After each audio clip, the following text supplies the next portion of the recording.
Alright guys, sa mapagpalang araw sa inyong lahat, meron tayong reaction video dito sa Silbato at Batuta para maiwasan ang paggamit ng baril. Pinaburan ng PNP at ito ay maraming nasasangkot na pulis ngayon at mainitan ng ulo. At subaybayan po natin itong balita mula sa MNTV. And no further ado, let's watch this. Of course, I welcome that, and sa tingin ko tama rin lang. And even in the absence of such law, pag-usapan namin ng command group and with the DRD that it will become part of our uniform. Dati namang part ng uniform natin yan. Handa ang pamunuan ng pambansang pulisya na muling isama sa uniforme ng pulis ang pagdadala ng silbato at batuta. Ito ay upang maiwasan ang agarang paggamit ng baril sa mga operasyon kahit na hindi naman kinakailangan.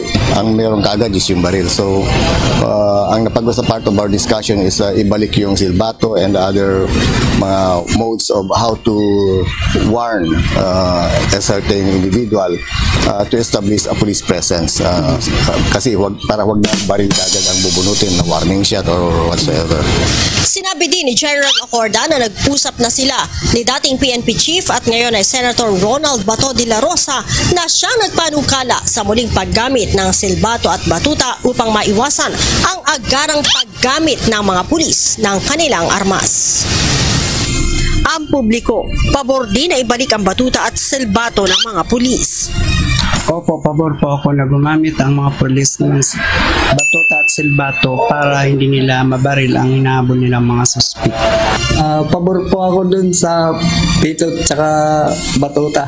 Kasi pag baril po ang gamit nila, natatakot po ang tao.